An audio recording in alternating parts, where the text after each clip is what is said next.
Hello guys, welcome back to our channel Mad Learner. In today's lecture, we are going to discuss the bovine ketosis and pregnancy toxemia. So it is one of the important topic from the unit 3 of biochemistry. It usually asks in your exams in a long type or short type questions. So ketosis in cattle is associated with an inadequate supply of nutrient necessary for the normal carbohydrate and fat metabolism that is seen mainly in times of high milk production and early lactation. तो बहुत simple सी बात है, जब भी animal pregnant होता है और lactating phase में होता है तो उस केस में बॉडी में डिमांड एनर्जी की बहुत ज़्यादा बढ़ जाती है, लेकिन वो डिमांड पूरी नहीं हो पाती। उस कारण से क्या होता है कि कीटोन बॉडीज़ का फॉर्मेशन बहुत ज़्यादा होने लगता है। Excessive ketone bodies blood stream में आते हैं और ब्रेक डाउन ऑफ फैट से आते हैं, ठीक है, क्योंकि बॉडी में रिजर्व भी नहीं बचा और कार्बोहाइड्रेट एनिमल ले भी नहीं रहा।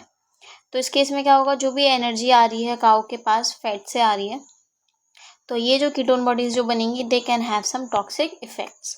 The excessive ketone bodies eliminated, और ये जो एक्सेस कीटोन बॉडीज़ बनेंगी वो बॉडी से बाहर किस तरह से निकलती हैं, through urine, milk and breath of the animal. तो it is one of the very peculiar symptom और डायग्नोसिस फॉर द कीटोसिस। अगर एनिमल की ब्रेथ स्वीट स्मेलिंग होती है तो दैट मीन्स कीटोसिस बहुत ज़्यादा हो रही है उसकी बॉडी में। और ये कीटोन बॉडीज़ आपको मिल्क में भी दिखेंगी और यूरिन में भी दिखेंगी। यूरिन में होती है तो हम इसको बोल देते हैं कीटोयूरिया, ठीक है। We have discuss this in the previous lectures.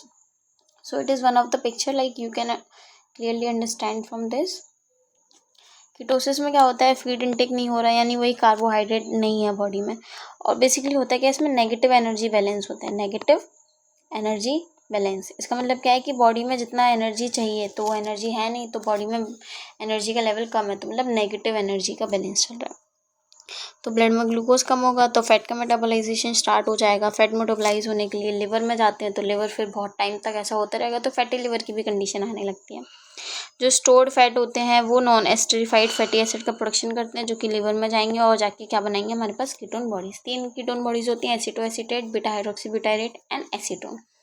फिर ये कीटोन बॉडीज मिल्क में दिखने लगेंगी, और मिल्क लैक्टेशन के टाइम पर अभी हमको ज़रूरत है ना एनर्जी की, तो उस वक्त के लिए ये लैक्टेशन में मदद करेगा और मिल्क प्रोडक्शन को बढ़ा देगा। लेकिन जब ये चीज़ ज़्यादा टाइम तक होने लगेगी तो हमें क्लिनिकल साइंस देखने को मिलते हैं, जैसे decreased appetite, weight loss, drop in milk yield, lethargy and sweet acetone breath. Ketone bodies required for energy, ketone utilization, decrease in glucose for energy. Now this is the pathogenesis of ketosis. इसको अभी हम theory पढ़ने के बाद पढ़ेंगे। तो bovine ketosis mainly हमें कब देखने को मिलती है, फर्स्ट मंथ ऑफ लैक्टेशन, मतलब कि पार्चुरेशन के बाद होता है ये, ठीक है। Less frequently in second month, rarely in later in lactation के बाद नहीं होता है, स्टार्टिंग में जब लैक्टेशन शुरू होता है तभी ये कंडीशन देखने को मिलती है। The increase risk of ketosis increases with parity until the 5th और 6th लैक्टेशन। तो होता है क्या कि जैसे अगर पैरिटी बढ़ती जाती है, पैरिटी मतलब कि जैसे अगर जो एनिमल है वो क्या कर रहा है, 5th या 6th टाइम उसका अगर लैक्टेशन है ये, ठीक है, मतलब 5th या 6th बार उसका पार्चुरेशन हो रहा है, उस टाइम पर रिस्क जो है कीटोसिस का वो बढ़ जाता है, ठीक है। पैरिटी जितनी ज़्यादा होती है उतनी ज़्यादा कीटोसिस के चांसेस होते हैं। अभी कुछ प्रीडिस्पोजिंग फैक्टर हैं जिनकी वजह से हम सस्पेक्ट कर सकते हैं कि this cow is going from ketosis. तो जो एज होती है वो मैटर करती है। In the later lactation peaking at about 4th lactation, जैसा भी बताया था कि 4th लैक्टेशन के टाइम पे ज़्यादा पीक पे देखने मिलता है। बॉडी कंडीशन, अगर बॉडी में जो है एनिमल की बॉडी बहुत ज़्यादा ओवर फैटनिंग है तो उस केस में भी फैट का यूटिलाइजेशन होगा तो कीटोसिस होगा। Other diseases like secondary ketosis result frequently when conditions such as mastitis, retained placenta and milk fever have previously occurred। तो अगर एनिमल में पहले कभी मिल्क फीवर हुआ हो या फिर उसकी बॉडी में पार्चुरेशन के टाइम प्लासेंटा रिटेन रह गया हो, मास्टाइटिस की कंडीशन है, तो इस केस में सेकेंडरी कीटोसिस भी देखने को मिलती है। ना ईटियोलॉजी, बहुत सिंपल सी बात है, नेगेटिव एनर्जी बैलेंस रहता है बॉडी में for a long period of time. Hunger हो सकता है बॉडी में, transform excessive fatty acid, carbon in the liver, oxidize. हाँ, तो होगा क्या कि जो बॉडी है जब बहुत ज़्यादा टाइम तक स्टार्वेशन में रहेगी, हंगर पे रहेगी, तो बॉडी क्या करेगी, उसको कंपनसेट करने के लिए जो बॉडी में एक्सेसिव फैटी एसिड स्टोर है उनका मेटाबोलाइजेशन करेगी और उनको ऑक्सीडाइज करके एक्स्ट्रा हेपेटिक टिश्यूज़ के पास भेज देगी, और वो ग्लूकोज को उसके थ्रू एनर्जी का प्रोडक्शन करेंगे, और यहाँ ग्लूकोज को ज़रूरत भी नहीं पड़ रहा है ग्लूकोज का।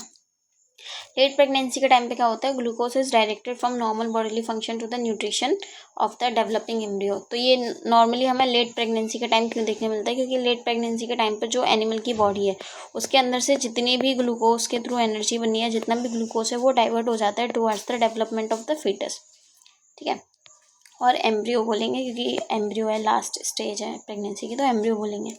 एज लैक्टेशन स्टार्ट, और जैसे ही पार्चुरेशन के बाद अब लैक्टेशन शुरू होगा तो उस केस में भी ग्लूकोज की डिमांड बॉडी में बहुत ज़्यादा बढ़ जाएगी to produce the milk fat and lactose. और 50 ग्राम ऑफ ग्लूकोज जो होता है उससे 1 लीटर मिल्क बनता है, और उसमें 1 लीटर मिल्क में लगभग 4.8% लैक्टोज होता है। तो अगर काउ लैक्टेशन के टाइम, ठीक है, पर डे 10 से 12 लीटर, अच्छी काऊ है, अच्छी ब्रीड है तो 10 से 12, 12 से 18, 20 तक भी दे सकती है मिल्क। तो उस केस में नाउ यू कैन सपोज कि उसको कितना ग्राम ऑफ ग्लूकोज चाहिए बॉडी में। तो अगर उतनी डिमांड सेटिस्फाई नहीं हो रही है तो प्रॉब्लम हो जाएगी। The requirement for glucose is at such high level that the blood glucose low the hypoglycaemia. तो यही है, रिक्वायरमेंट ग्लूकोज की बहुत ज़्यादा हो जाती है। अभी ये पूरा एक साइकिल है, इसको मैं थोड़ा सा इसको सिंप्लीफाई करके बताती हूँ आपको। ये हमारे पास ग्लूकोज है, ब्लड के साइटोप्लाज्म में ग्लाइकोलिसिस चली, पायरुवेट बना, पायरुवेट ऑक्सैलोएसीटेट में कन्वर्ट होके क्रेब्स साइकिल चला, ठीक है। और ये साइकिल हमारी क्या है, इंटरकन्वर्टेबल है। ये हमारे पास क्या है, ग्लूकोजेनिक अमाइनो एसिड्स। तो ये सब मिलके ग्लूकोजेनिक अमाइनो एसिड, फॉस्फोग्लिसराइड और लैक्टेट, ये भी हमारे पास पायरुवेट का प्रोडक्शन कर रहे हैं। ग्लिसरॉल का बीटा ऑक्सीडेशन हो रहा है, वो भी एसिटाइल कोएंजाइम ये बना रहा है। एसिटाइल कोएंजाइम में क्या बना रहा है, वोलेटाइल फैटी एसिड बना रहा है, एसीटेट। एसिटाइल कोएंजाइम में हमारे पास इधर एसिटो एसीटेट बना रहा है, जिससे बीटा हाइड्रोक्सी ब्यूटाइरेट जो कि one of the ketone body है, इसका प्रोडक्शन हो गया। फिर ये एसिटो एसीटेट बना रहा है और उससे एसीटोन बन रहा है। तो ये हमारी तीनों की तीनों कीटोन बॉडीज यहाँ पर बन चुकी हैं। तो ये ग्लिसरॉल के थ्रू बन रही है, बीटा ऑक्सीडेशन से ग्लूकोज के थ्रू भी पायरुवेट एसिटाइल कोएंजाइम में कन्वर्ट होकर काम कर रहे हैं। नॉन एस्टरीफाइड फैटी एसिड ये भी जा रहे हैं, एसिटाइल कोएंजाइम में फॉर्म कर रहे हैं, और फिर फाइनली कीटोन बॉडीज का फॉर्मेशन हो रहा है। Now the symptoms.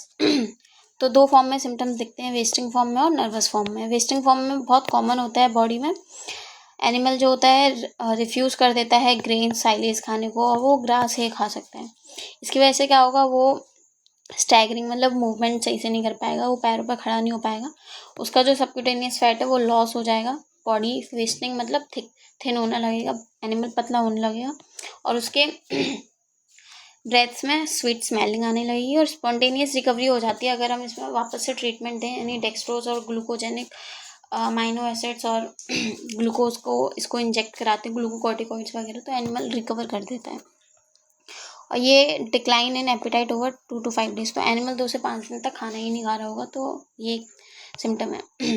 Nervous form में क्या होता है कि blindness, aimless wandering, strange movement, animal कहीं भी ऐसे मूव कर रहे हैं, ब्लाइंडनेस हो गई उसको ऐसा, और वो एमलेस वेंडरिंग कर रहे हैं, कहीं भी इधर उधर घूम रहे हैं। अब हमारे पास है types of ketosis, aetiology, symptoms और ये comparison. We will cover this in the next video because video बहुत बड़ा हो जाएगा। And thanks for watching the video. If you have any query and I have mistaken somewhere, please leave me a comment.